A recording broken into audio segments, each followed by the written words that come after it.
Okay, good morning folks. Just out on a little test ride to basically see if a app that I have downloaded to my iPhone works, and it's actually a like a route app called Relive, R-E-L-I-V-E, and it's the first time I've used it, so I'll put a picture of the app on the iOS site just here,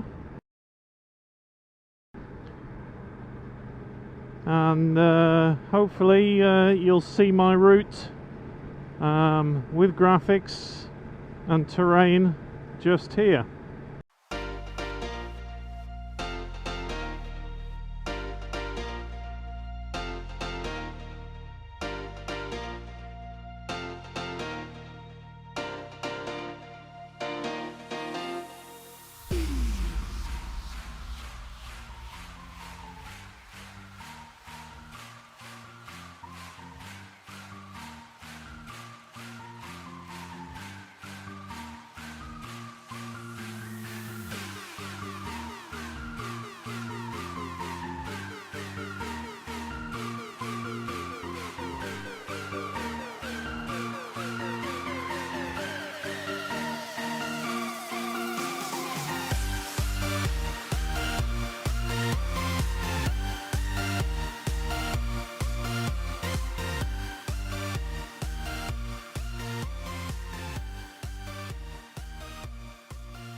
So like I said, it's just a test of the app to see if it works. If it's something that looks pretty good, please leave a comment below.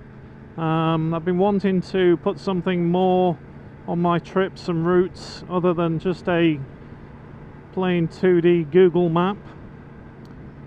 So I wanted to put something graphical so you can actually follow the route. So let's see how it works. I did see it on someone's video. I do believe it's a app that's meant to be used for cycling and things like that, but if it works well on the motorbike, then we're all good.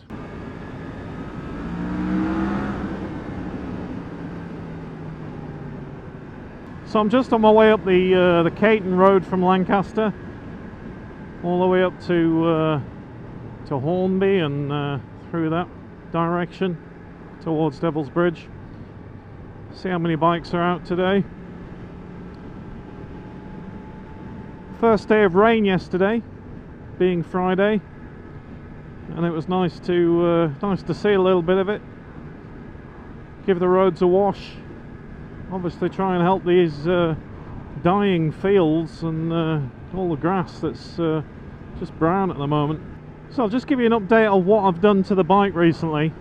So obviously from new I had the extras of the things like the touring screen from Yamaha, which I took off actually after the NC500 trip, because it's been so warm, really, just to get some more air. And also I quite like the effect of not having a screen on, because it is a naked bike after all. The other big thing that's made a huge difference is I've taken the Akrapovic end can off and got rid of it, and I've put the original stock muffler back on. Now the reasons for doing so is I was thinking of getting another pipe to put on it, and to be honest, the Acra worth a lot of money, so I'll probably sell that, get shut of it. It didn't really add a lot to it, and the difference between the sound of the stock muffler and the Acra, there's not a lot in it. Just at low speeds like this, going through towns, yes, it's a little bit quieter. But believe me, as soon as you get over 4,000 RPM and start opening it up, it sounds the same, to be honest. So the one thing it has done now, understand this bike's had a Woolwich ECU flash, and even after the Woolwich ECU flash I found the throttle a little bit on off, which is meant to smooth it out a little bit, and I was really considering taking the whole bike back to stock on the ECU, but since I put the original pipe back on, it's altered the fueling because of the exhaust, obviously, somehow. But just low speeds now, I'm in 5th doing 28 miles an hour, and the fueling's absolutely crisp and superb. The throttle's not snatchy anymore, and it's cured it. So I'm going to keep it like this. I'm not going to put another pipe on. The bike rides absolutely superb at the moment, so I shall leave it as it is and not put another pipe on it.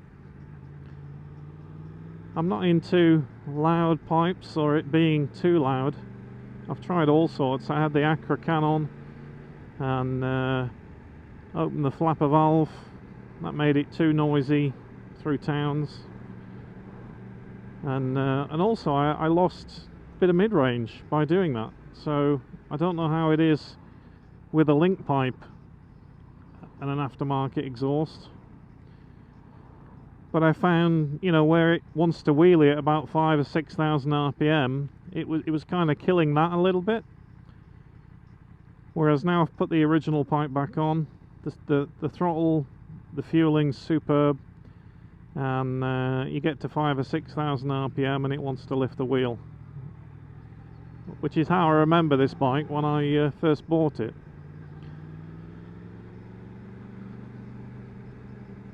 So I'm happy that I had the Woolwich flash done and the ECU remap, because the fuel, I know the fueling on the bike, and peace of mind that it's not running lean, and it's just set up perfectly. I get more miles to the gallon. I see a lot of people posting, should I get an MT10, you know, what's the fueling like? Well, I get about 138 before the actual fuel light starts flashing on. I've had 158 and not run out when I was on the NC 500 tour, so it doesn't bother me really. You know, if you ride a sport bike, you're only getting 130 to a tank anyway, so it's nice to have an upright bike with a sport bike engine in. A lot of bikes there today.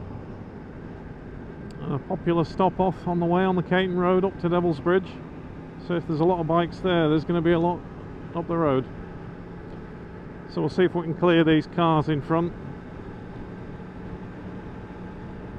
Now, what I have been doing when I've been around home during the week and not away on business is actually coming out after 7 o'clock at night, which has been really nice for two reasons. One being it's a lot cooler with this hot spell that we've been having, although the temperature's now down to about 22 degrees and it's about 11 o'clock in the morning, but there's a nice cool breeze, which is great, and that's what I've been getting at night. So I've been going out in the evenings for an hour, and the second thing, the biggest thing that going out that time of night is no traffic, which is great. So I'm going to continue to do that and try and put some more vlogs up and some evening vlogs when I'm not away working, and get finished at the right time. So I keep threatening to do a track day on this bike, so I probably will do, but it'll probably be in September now, as holiday season's coming up.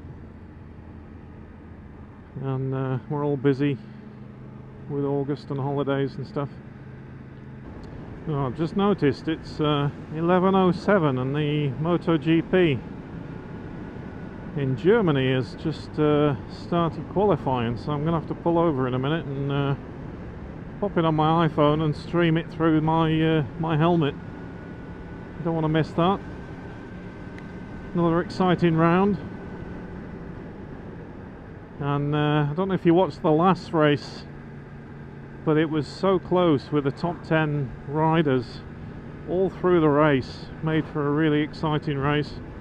And just watching the free practice this morning when I woke up, it's pretty much the same this weekend. Not sure about race pace, but they're all pretty much really close, and not just some of the top riders. You've got 5 of the top riders up there, and then you've got 5 others that are normally down in 10th position, 11th, 12th, all battling for it. So let's get it switched on. Just in case you wonder, I have an EE contract on my phone, and with that you get free access to BT Sport. So I'm just going to whack the BT Sport app on, and it's already streaming through my helmet, so I can hear it. Qualifying, there you go. Not that I'm going to watch the screen, but I can actually hear it in my my intercoms on my helmet, which is the Interphone Sport, by the way, that I use on all of my helmets. So we'll let these cars get clear a little bit, because my favourite hump going out of Melling, where I like to pull a little wheelie just before the bridge.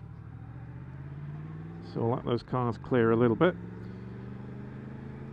And yeah, so there's a little rise coming out of the 30 limit before you get out the village, or just as you get exiting the village.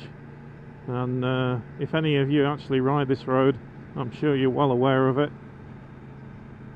And on the 10 I just keep it in second, and just get it to about 6,000 RPM as you just roll over the rise. Just flip the throttle a touch, and the wheel comes up. Yeah, so just where those bikes are now, that's where the rise is. And yeah, absolutely love that, just that bit there.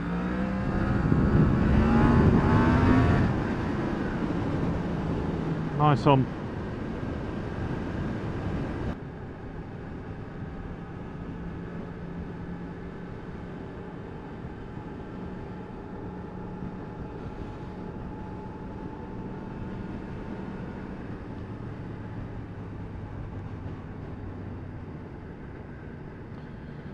Big tractor.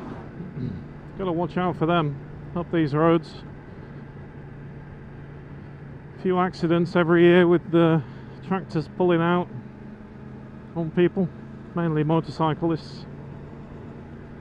So I've been thinking about doing a weekend trip, and it's basically going from here to Belgium, and then over towards Nürburgring and down in the Eifel region.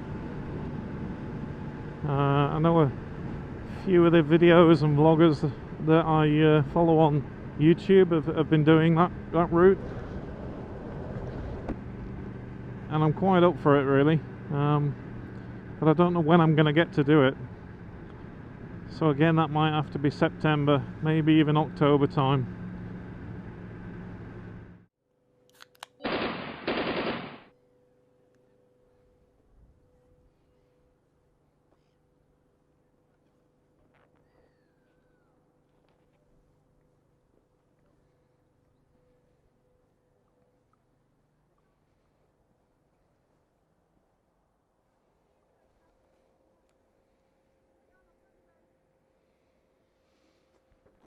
Wow, Devil's Bridge is quiet this morning.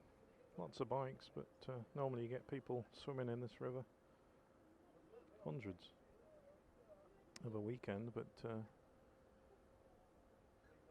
you see the water levels really dropped.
Okay, so we're just leaving Devil's Bridge.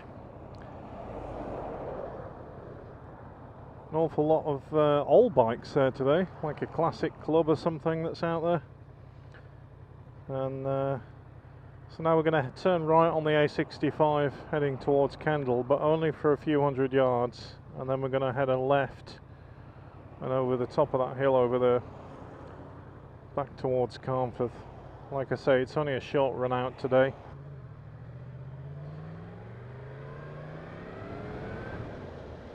Yeah, so that bridge over there and the water you just saw in the video, people actually jump off that in summer. So just be careful, speed camera coming out here, 40 mph limit, and then we're turning left on the 6254. So that's the B6254 towards Carnforth, just here. One of my favourite roads. Not very well known, and you don't get much traffic on it. So I've still got the MotoGP qualifying streaming through my my helmet headset, although it's not started yet. It's still on. So you can tell that the fueling's really changed, like I said, on the bike, because I'm in 6 now, whereas normally I wouldn't come along here in 6. Because it was always too jittery in the fueling. So just by putting the standard can back on, that's really helped it. So I don't know how it's adjusted the fueling, whether it's made it more leaner, but it seems an awful lot better to me. Throttle's so smooth again. So we're just coming into Newton now. And I don't know if a lot of you remember, or an old git like me, but if you remember Jim Bowen, Bullseye, the TV program, the darts program, can't beat a bit of bully. Well, bless him, I think he's passed away now, but his home in Arcombe is down here, the old station house, the old railway station. So we'll pass that very shortly. So there it is. That's the old station house. Jim Bowen's home.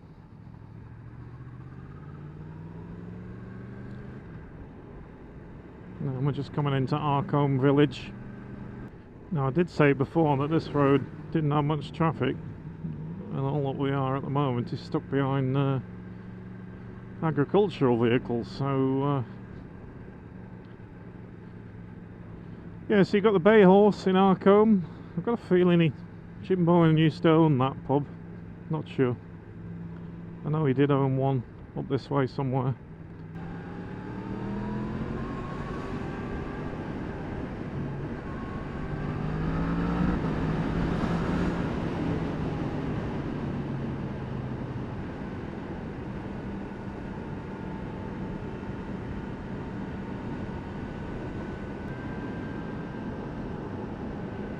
So I think it's on.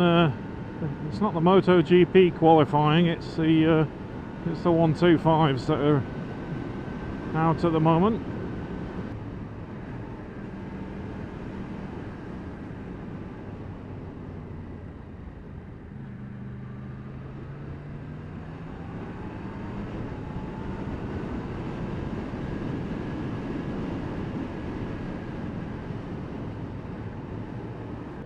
Very cool little Polaris vehicle there.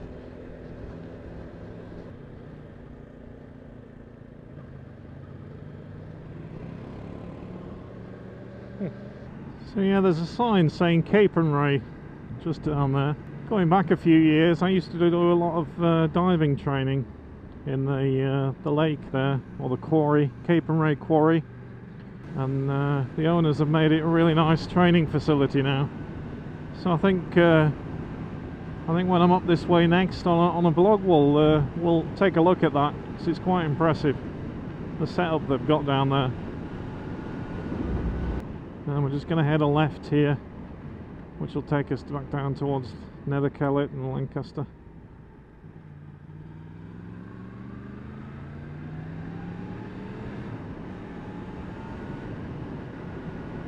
Always forget, still in a 30 limit as you turn left there for a while until you get to this top of this hill. So yeah, this is why I like to come out at night now on the bike. It's light till about 10 o'clock, so you can get a good 2 or 3 hours riding in with no traffic on the roads. And I think there was one night when the World Cup was on, and there was even less on the roads that night. So we're nearly up to 6,500 miles on this bike, 6,419. So time for a service and an oil change, methinks.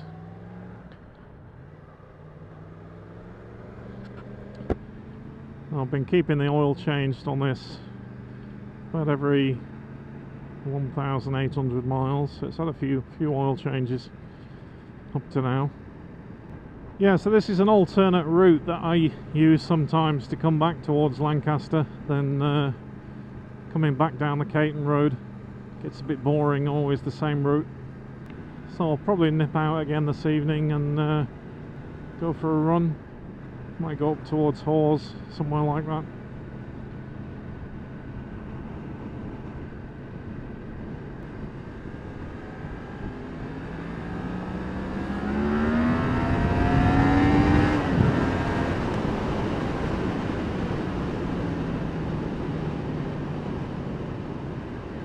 So that's us back into Lancaster again.